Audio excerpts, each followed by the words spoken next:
And the organizers of the Boston Marathon say some runners might want to think about staying at home instead of running the big race on Monday.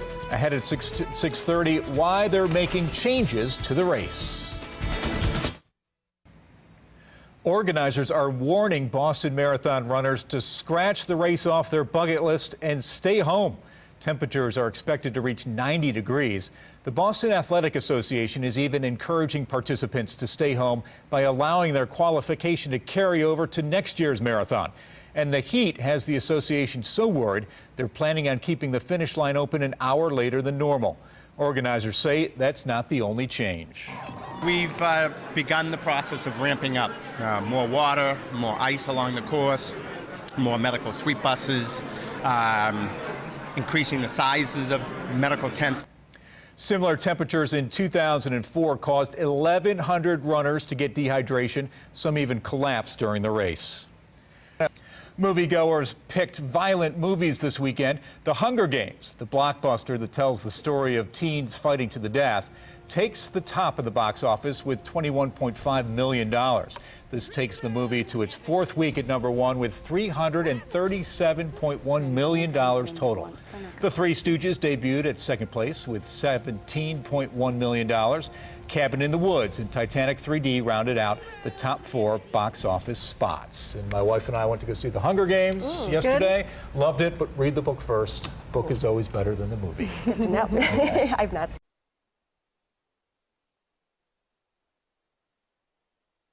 men in the world.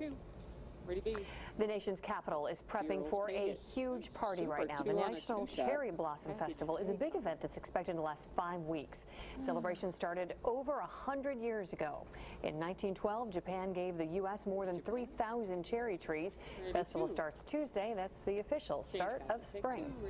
After being deployed in Afghanistan for almost a year, a Wisconsin soldier has returned home. Today, Indianapolis's Navy Support Center had a change of command ceremony. Navy officers and family gathered at Hensel Armory to hear outgoing Commander Charles Ridings hand over duty to Robert Zembrowski.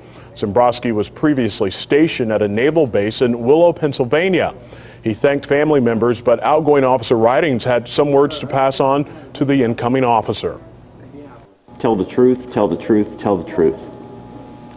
No matter what happens, even if telling the truth gets you in trouble, at the end of the day you'll have your integrity, and that's all you really need to live a good life. Ridings served since 2009 in the role of commanding officer of approximately 500 Indiana-based Navy reservists. He had a 22-year career as a naval aviator that included 2 combat deployments in support of Operation Iraqi Freedom and Operation Enduring Freedom. Tomorrow, the Indianapolis Children's Museum will celebrate President's Day with free admission. The day's activities are going to honor President Lincoln's 202nd birthday. Some of the events will include guessing presidential artifacts, meeting President Lincoln, and having a presidential portrait session.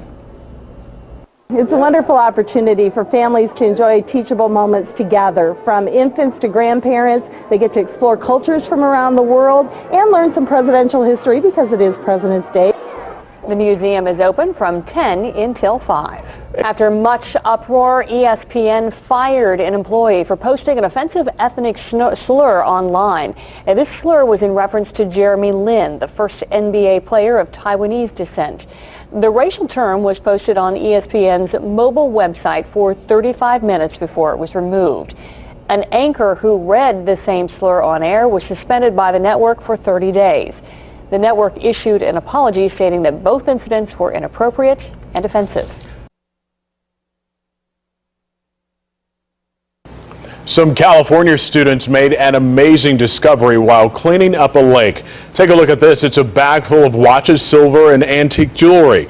The students at Oakland's St. Paul Episcopal were doing their weekly cleaning of Lake Merritt when the 6th graders found canvas bags full of treasures hidden behind a wall. Teacher Susan Porter explains why finding the treasure was important to the students. We do a lot all year long with sort of watershed education and the effects and the politics of, we got something so great, why do we want to trash it like that? Why can't we clean it up? And we normally find things like cigarette butts or like old potato chip bags, or shoes, clothing items. They say if no one claims the items within 90 days, the students can, of course, keep the treasures. Wow. I wouldn't even give them 90 days. That's pretty cool.